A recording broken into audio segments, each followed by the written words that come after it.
ہمارے لیے یہ بات نہایت افسوسناک ہے کہ جوائنٹ پارلیمانی کمیٹی نے وہ رویہ اپنایا پہلے دیا ہے.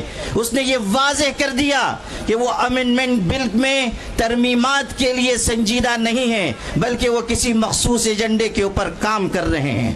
ہماری طرف سے یہ بات جب کہی گئی کہ ہم اس سلسلے میں آگے بڑھیں گے اور احتجاج ہو سکتا ہے اور یہ بھی ممکن ہے کہ شاہین باغ کی طرز پر کوئی احتجاج کیا جائے، تو کہنے والے ایک شخص نے کہا کہ جلیان والا باغ کو نہیں بھولنا چاہیے، ہم ان کو یہ یاد دلانا چاہتے ہیں، ڈائر کے راستے پر چلنا چاہتے ہیں تو سن لیجئے، آپ کی گولیاں کم پڑ جائیں گی، ہمارے سینے کم نہیں پڑیں گے.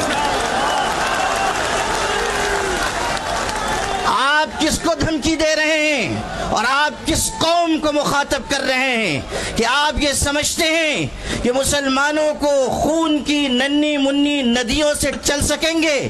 سن لیجئے، ہم وہ ہیں کہ خون کے بحر قلزم سے گزر کر بھی داستان عزم و عزیمت لکھ کر آپ کو دکھا دیں گے. میرے بھائیوں، آج یہ بات کی جا رہی ہے کہ نہ دیں گے.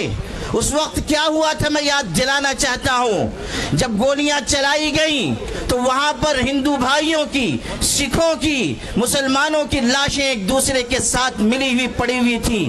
آج بھی ہم اسی راستے پر ہیں اور آپ اگر انگریز کے راستے پر جانا چاہتے ہیں تو سن لیجئے، اتیاچار کرنے والے کبھی اس دنیا میں عافیت کے نہیں گزار سکتے. اگر آپ انگریزوں کا راستہ چننا چاہتے ہیں تو سمجھ لیجئے کہ آپ کا انجام بھی وہی ہوگا جو انگریزوں کا انجام ہوا تھا. آل انڈیا مسلم پرسنل لا بورڈ اس ملک کے مسلمانوں کا سب سے متحدہ اور مشترکہ پلیٹ فارم ہے. اگر وہ یہ آواز دے رہا ہے کہ وقف ترمیمی بل کو واپس لیا جائے تو حکومت کو اس بل کو واپس لینا چاہیے. یہ مت سمجھیے کہ صرف چند ہزار مسلمان جمع ہوں گے اور بات مکمل ہو جائے گی.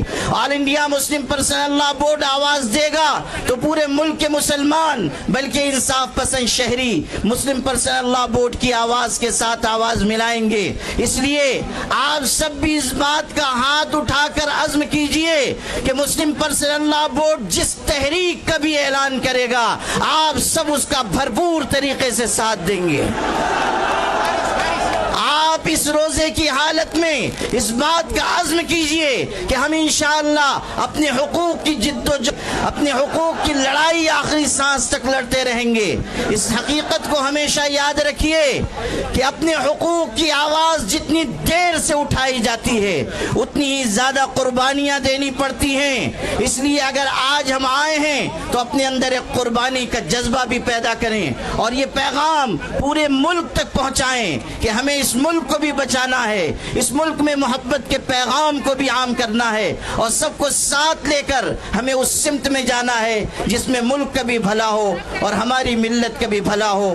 آپ کی یہ قیادت جو یہاں موجود ہے اگر آپ اسے بوڑھی اور بزدل قیادت سمجھتے ہیں تو سن لیجئے، آج یہ یہاں بیٹھے ہوئے ہیں لیکن کل اگر اللہ نے ایسا موقع دیا کہ ہمیں اس لڑائی کو آگے بڑھانا پڑا تو آپ دیکھیں گے کہ یہ قیادت قلم اور کاغذ چھوڑ کر ہتھکڑیوں کا بھی استقبال کرے گی اور اپنے سینے کھول دے گی اور آپ کی لڑائی آخری سیڑھی تک لڑی جائے گی. اسی لیے میں یہ کہا کرتا ہوں اپنی قیادت کے بارے میں کہ یہ الگ بات ہے کہ چپ چاپ کھڑے رہتے ہیں، پھر بھی جو لوگ بڑے ہیں بڑے رہتے ہیں. ایسے درویشوں سے ملتا ہے ہمارا شجرہ جن کی ٹھوکر میں کئی تاج پڑے رہتے ہیں. وآخر دعوانا